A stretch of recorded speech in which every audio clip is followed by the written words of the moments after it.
Okay, I do think it's knockout. I play Lily first, and then I play the winner of Sapnap versus Nihachu. Okay, all right. So, well, I guess the good news is you're probably the favorite in the first match, right?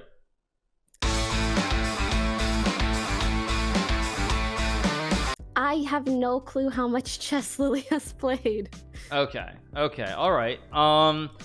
So you've been doing a lot of puzzles, right? Over the last couple days, I've been trying to play a bit more as opposed to just doing puzzles. I just feel like I'm really behind on my real game experience, you know? Right. Okay. So like if you're behind on the real game experience, probably what you need is sort of like some openings to play, and it seems like with white, you know, you said you're playing normally like London system type stuff, right? Yeah, I was actually gonna ask you, maybe we could talk about just like general transitioning from openings to forming some sort of attack. Okay. I feel like I don't really know much about that. Okay, then I mean if that's the case, then let's start with the London, because that's a little bit easier, since I think with black you don't have set openings, right? I've tried a bunch, so not really sure what I'll stick with. So in terms like the opening, you know what you want to do. You want to start with d4. Let's say I play d5 here. Just as sort of like repetition to get to the get out of the opening phase. And here I can kind of do whatever. Yeah, I mean it doesn't really matter the order. Just you're going to move the knight, depending on what they attack. Yeah. Right. So I'm going to play this move here.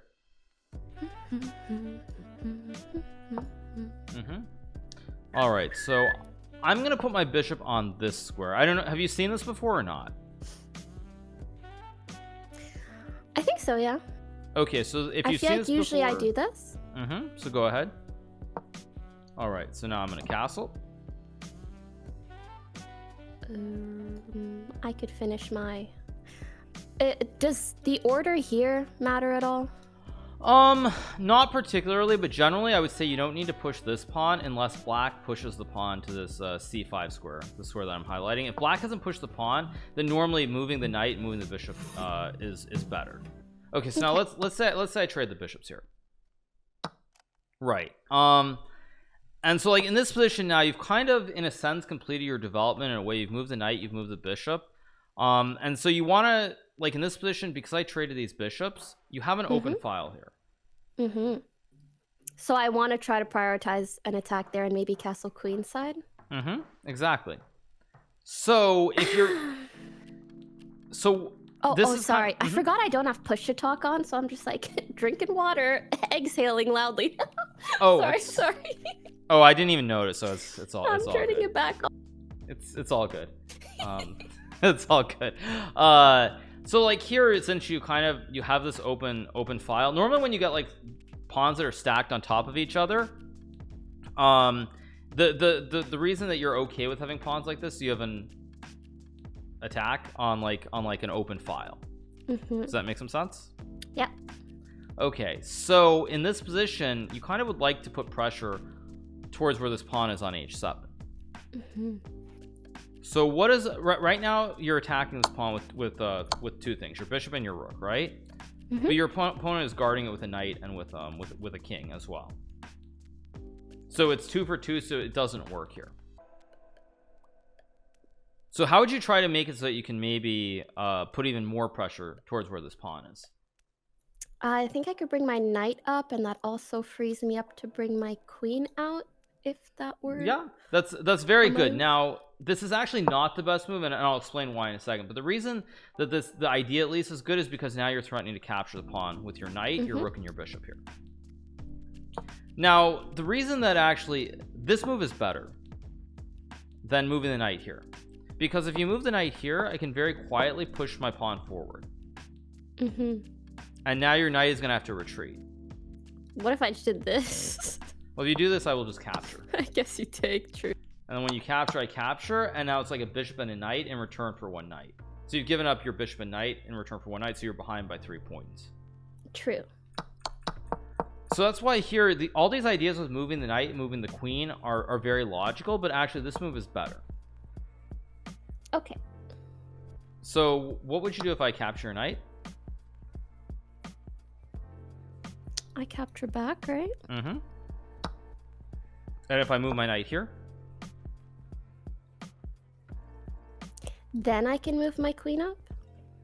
right? But again, think about what the original idea was. So we go back to the start. What you were doing here is you were trying to attack this pawn with your rook and your bishop. So sorry. So when you play this move. Oh, you mean I just push yeah. right away? So like what happens is like the reason this is so bad for black is because now the knight is under attack. So you're still attacking this pawn with your bishop and with your rook. But if I move, if I leave my knight on the square, you capture. Yeah, you're no longer defending. Is it already worthwhile to just attack the bishop? I mean the pawn. Well, the thing is, black doesn't really have a choice here because you see the thing is your pawn is starting to capture the knight. So I guess what I mean is like I feel like I hold off on the attack until I feel like I can have mate, but if I just go for it as soon as you move your knight back. So what would there's actually a forced checkmate sequence here, and I'm wondering if you can find it. So remember, think about what your original idea is, and what are the can you capture anything here, for example, or any of your opponent's forces under attack? Right. So right now you're attacking with two, right? The bishop and the rook, and your opponent is only defending with their king. Yeah. So you should actually take the pawn. So now I'm gonna move the king over. I want to see if you can find a checkmate here. There's actually kind of like a forced checkmate idea.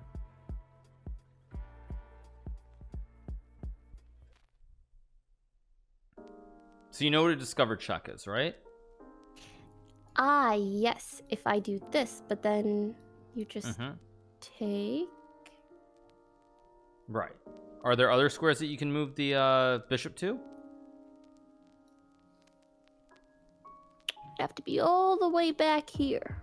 Right. You can actually go to any of the squares. These squares, all three of these squares also work because the king is in check. But just for basic reasoning, this is the correct move. I move it back and then I move my queen in. There are two ways to do this. Moving your queen is very good here actually, but what you can do is you can actually play this move. And what happens when I take the rook?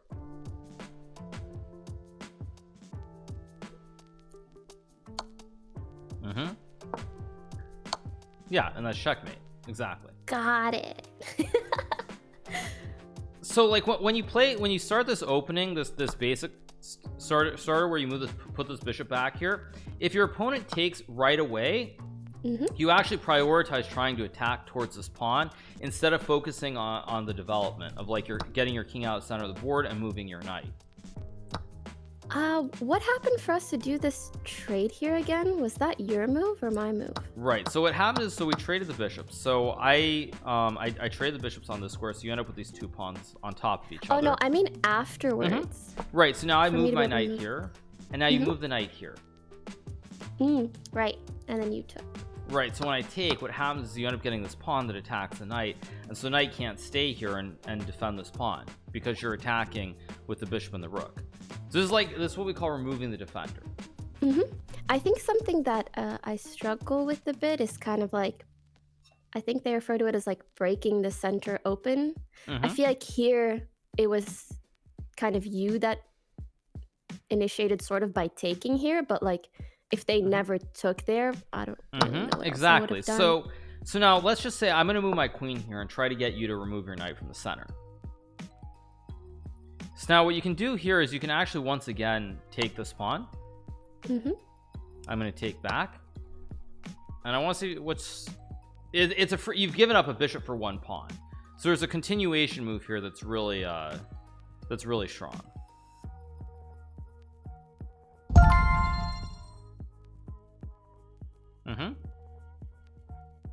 So think about it this way. If you give up, like if you make a sacrifice like this and you've given up a bishop for a pawn, you have to have some way to try and win back the knight, immediately win back the knight or go for a checkmate, because otherwise your opponent will have time, and because they have more pieces, they'll be able to defend the king. But what happens now if I move my knight here?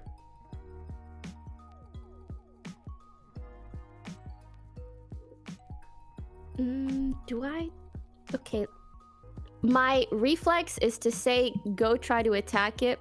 I don't know if that's right. So how many checks do you see in this position?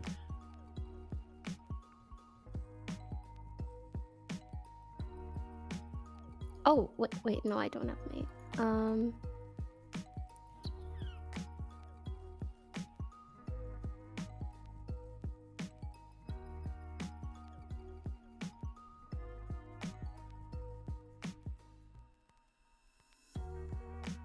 So I think like generally when you make sacrifice, you're always looking for ways either to win back material or look for checks. I was looking here, but you take there too. Right. Okay, that's good. That's one. What other checks do you have in this position? Oh, true. Right, you basically have 3 checks. You can move the queen down here, or capture. Yeah. Now if you capture, the rook takes. You move here, the knight takes. So that kind of, this is the whole point, is that when you move the knight here versus moving the knight here, it's twofold. You want to bring the queen here, whereas like if you go here, I just kick your knight away. Okay. So the point behind moving the knight here is, first of all, if we trade, then you're going to remove the defender. Yeah. But also you're always going to be able to bring this queen to this h5 square. So that's kind of the reason behind playing this move, and that's why actually I was taking the knight. Now if I was a really strong player, what I would play here is I would push this pawn. Why do you think that I would push this pawn here? I mean, it creates sort of a square around my king, but what is the underlying reason you think that I push this pawn here? What like if we look at this position, what's your strongest piece? Well, so what's your strongest piece? Oh, also it blocks my bishop. Right, so what I'm doing by pushing the pawn is, let's just say you play a move like this. I can trade and now move my knight away. Yeah. And now there's no threat on the diagonal because the pawn is in the way, so your bishop doesn't get to this h7 square. Dude, for someone who's new, this is like so fucking 5-head. I mean, it's not something that I think you really need to like think about at this point. But just, I think in general, like when you play the London system especially, you want to be aware of this bishop. It's the most powerful piece that you have, because it's always aiming towards this pawn right next to the black king. Okay. So it's like that's kind of the point, is what you're trying to do is if your opponent takes right away, you immediately go on the offensive with the rook. You don't like focus on development. You focus on using this open file for your rook here. And I just leave castling to whenever I need it, if I need it. I would say most of the time you're probably not going to castle. So let's keep going with this. I'm gonna push my pawn here. You mean under these circumstances specifically? Oh god. Yeah, when you have not like even queenside. You will, but it's more important to focus on the attacking idea. On the attack? Okay. Yeah. So let's just say you move the knight here. This is actually a very bad move, and so it's just, I'm going to try to show you why. Is after we trade here, let's say I go knight here, or wait, not, sorry, I go knight here. What's your next move going to be?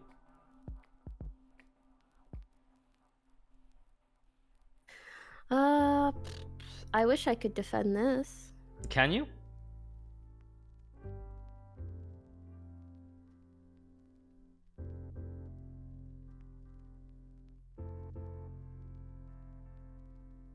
I guess that sorry, if I wanted to. Yeah, this is very good. And now you'll notice in this position, black has castled the king, but the center of the board is very closed here. Like there are a bunch of pawns that are in the center part of this board, these 4 pawns. So black can't really take advantage of the fact that you haven't castled your king here. So I'm gonna play this move, and I want to see if you can find, is there a way that you can sacrifice like a bishop or the rook or something, because I've moved this pawn and it's no longer protecting here on g6. I'm kind of curious if you can see a tactic pattern here. So let's say you take with a bishop. I just take back. And you can't. Is very open. Well, you would like to use it, but you can't put the queen here because the pawn will just capture. So I'll show you the first move. It's this move. And so now I'm going to take, and I want to see, you've given up 1 rook here, for basically a pawn. Yep. I see. I could do this and further move you out. So remember again, now that you're making a sacrifice, you're always looking for checks.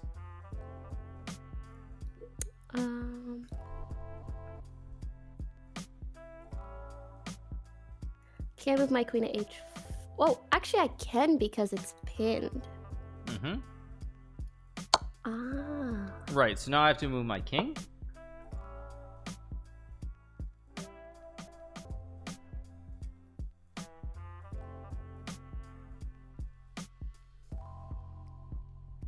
I guess I take with my bishop and try to go. Well, remember you've sacrificed a rook here. So in general, I think one of the priorities is you should be looking for checks. In a position where the king doesn't have well, right, but if you go there, I just capture, take. right? Yeah. So what else do you have?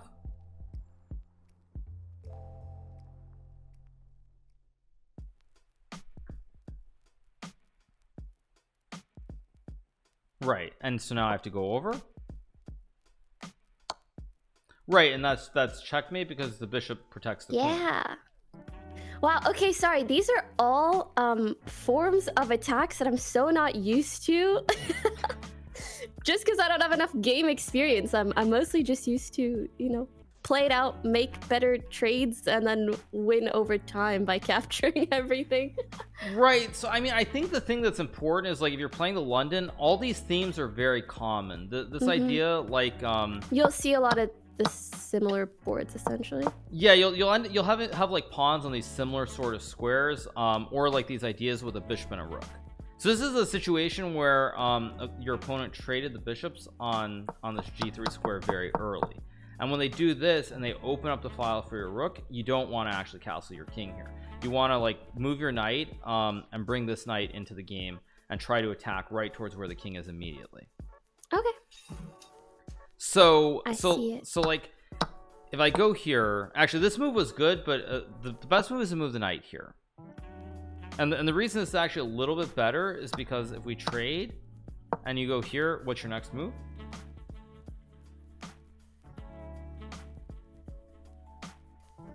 Just logical one. No, we did this last time, but it's correct. Okay. But the reason I wasn't sure if there was something else I could move with the knight to get him somewhere, but yeah.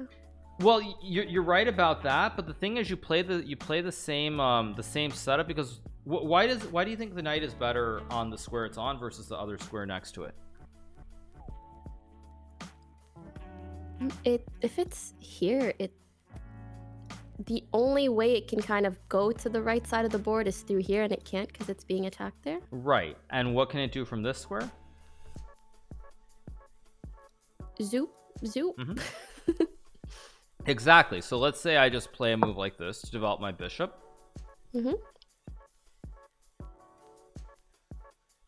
So how do you continue to attack? Right. And so now I'm going to move my bishop here. I mean, your bishop's blocked for now, isn't it?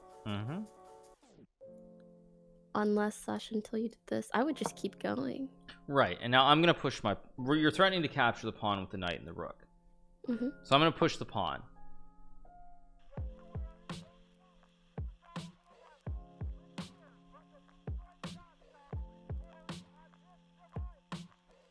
So once again, when you look at this position, how do I put this? I have a lot of pieces that are on the other side or other half of the board, very far away from this king. So can you try to go and find some way to make a checkmate again? To make like maybe a sacrifice? I feel like I need to sack something, yeah. Okay.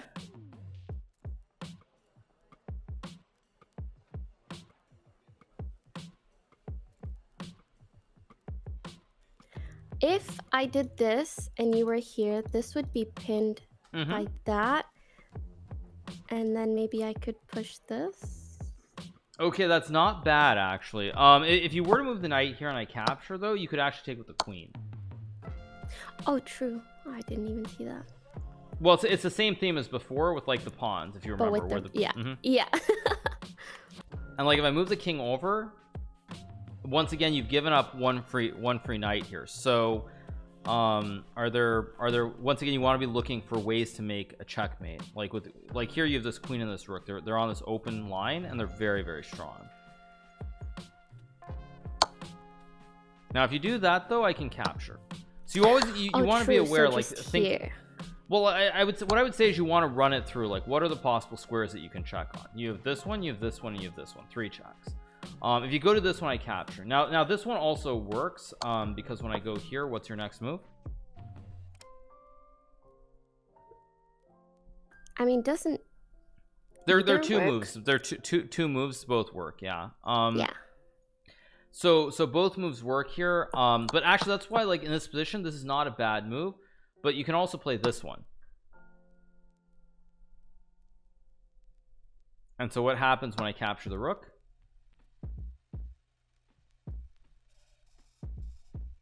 I see that as a check, right? But it's not mate. Okay, so if you see a check and it's not really leading anywhere, then you want to see, is there anything that you can capture? I could maybe do this, look to capture that, but it's also not really a well, when I mean capture, I mean like you take something immediately. Oh,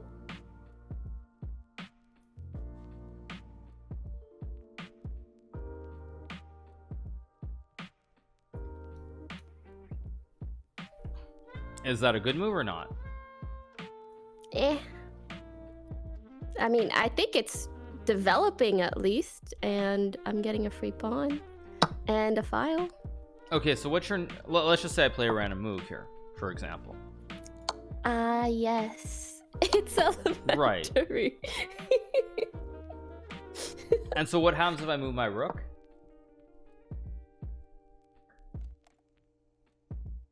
Wait, what difference does that make? I don't know.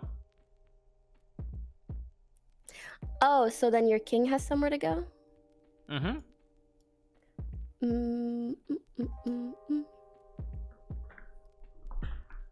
Well, then I go here. Okay, so I go king here. Oh, but then I'm not covered. Right, so again, you want to look for checks and here. Okay, so you want to look at the checks. How many checks are there in this position? How many ways can you attack the king? Yeah, there's 1, 2, 3.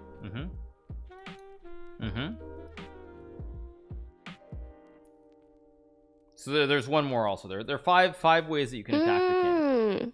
I keep forgetting captures. I'm just looking at the open spots, but I'm guessing it's this one.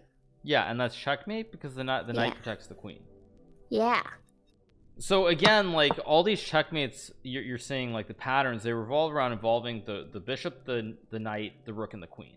You don't actually worry about this rook in the corner, but it's always something with a queen to this square generally, or something on h8 using the rook and the queen. Yeah. Okay, I feel like these are all such new patterns for some reason. Yeah, well, because generally what's going to happen is probably if your opponent doesn't take, it's like you just assume you're just going to castle and move the knight and play the game like that. Now if your opponent is a strong player, they won't actually take right away for that exact reason, because what happens is what I just pointed out, where you try to attack by moving this knight, using this bishop, using this queen, and using this rook. Essentially it's some combination involving these 4 pieces. Okay, I need to try that a lot more in my games, because people will take. Well, yeah, and actually, but even if they don't, it's a little bit different. But one of the reasons that I think a lot of players like in PogChamps have played this opening is because the ideas generally are pretty similar. So let's say in this position I don't actually take. I'm going to move my knight here. So now here what you should do is you should actually delay your castle and move the knight, hoping for the same capture. Because when I capture, which way do you take it?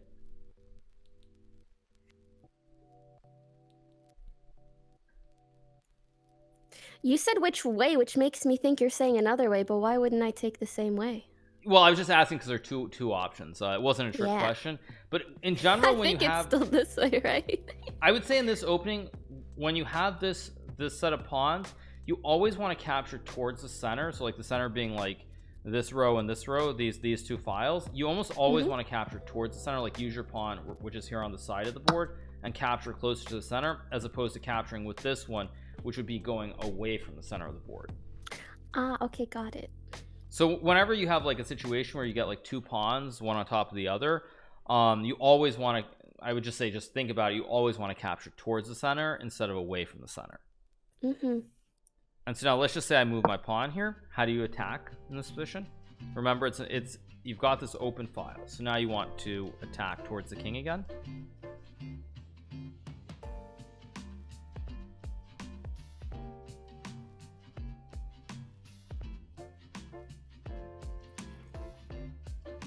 What do I do about that darn pawn if I'm not taking? Well, again, you do can I just kind ignore and develop elsewhere?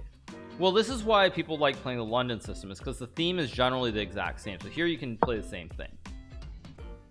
And you just don't care that he takes? Okay, and then so you take back here? Well, okay, if I take, what I'm going to do is I'm going to actually take here. What happens if black captures with the knight? Then there's no more defender here. But you could also capture with the queen. Well, okay, so let's play this out. So how do you make a checkmate here? Here? Yeah. I mean, you actually just said why is this such a bad move? You said it was a bad move. Yeah. You said, why didn't I just capture with the queen? So why is this the wrong capture? I'm trying to figure out in what order. I know I'm attacking with my bishop and my rook. I just don't know if I need my queen for it to be mate. So the great thing about this is that it's the same pattern. So you actually take with the bishop. I move my king. You make a check. I move my king. Oh, okay. I do forget about the freaking discovered check. And then do I bring my queen out? Because there's no way you can get to her in time, I don't think. You could. I mean, you could move the queen. I mean, like your queen out. Okay, but this is the correct move again. And what happens when I take the rook?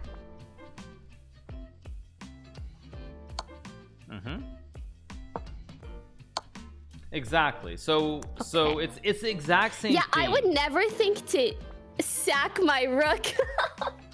Or it's very hard to remember that. I mean, I don't think it's actually so much about sacrificing the rook, because you might miss something like that, but it's more to sort of remember this idea of the checkmate with like the bishop and the queen. Because actually, even if you don't sacrifice the rook here, this is still a very, very good move, moving the queen out, because you threaten checkmate on 2 squares. So it's more like, it's not about like the specific checkmate pattern, but it's remembering that with the rook or with like the queen and the bishop, you can create these checkmate patterns on these 2 squares. Can we play that out? Which one? Like if I did this, and then okay, I have to go here. I go back. I go here. And then if I didn't see to sack my rook and I did this, right? Okay, so what would you play? So now this is where you kind of, well, I want to see if you can figure this out. So white is threatening to make a checkmate on these 2 squares, right? I think knight moves back to try to defend. Right. And so also attack.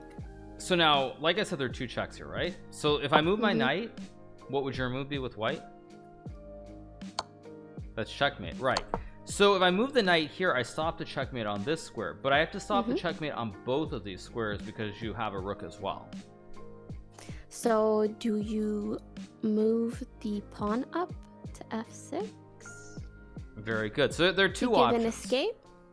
So the correct move is actually I push the pawn 2 squares forward, not 1. And I want to see if you can figure out why this one is not the correct. This pattern here of this checkmate, I think you really should try to remember this pattern. So let's just work it through first. So if I push this pawn and you make a check, I move the king, right? And I can do this. Okay. But then you still. Well, the funny thing is, this is actually the best move here. But the checkmate pattern, I think, it's really important to try to remember this idea, which is to go check. I go king here. And now again, you want to move the bishop to make a check, right? Oh, okay. To remember discovered checks. So then if I did this, I would be blocking a later exit, right? Right. And so now when I go over here, then it's done. So what I want to point out is this idea of making a check leading to a forced checkmate is very, very common. So I'm just going to I'm gonna set this up in a slightly different manner. How do I do this? Let me just 1 second, just bear with me. Okay, so like the reason that I mentioned this idea of the checkmate pattern, and the reason that it's so important to remember, is because there's also this position. I want to see if you can find, you obviously have a checkmate in one by moving the queen, but can you find a way to make a checkmate using the bishop and the queen here? And it involves a discovered check. Yeah. Okay, my turn. So it's a bishop move here. I'll say that. So you move your bishop. All right. Okay. And when I go here,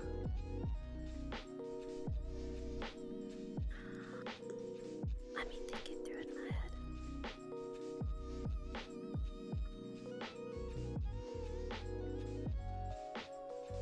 right. So if you make a check with your queen here on any of these 3 squares, I'm just going to capture it.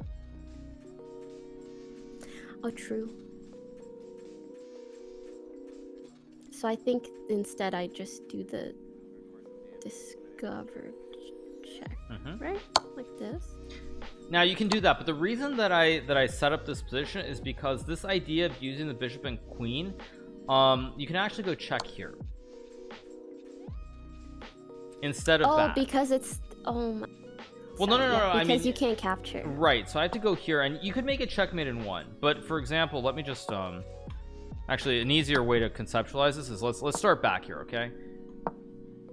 So now you don't have any of these ideas with the rook checkmate, right? Because or queen and rook, because your rook is off the board. Yep. So you have to find a way to make a checkmate with just these 2 pieces, the bishop and the queen. Yeah. So just do that. But also my mind only goes to So what's the other check here? Right. And when I go here, and when I go here,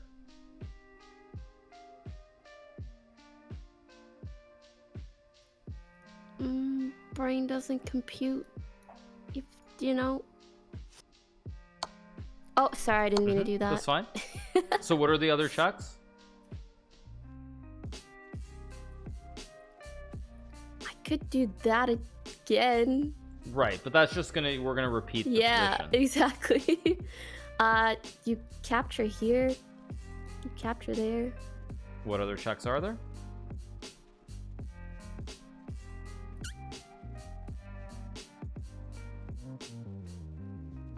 But then you move.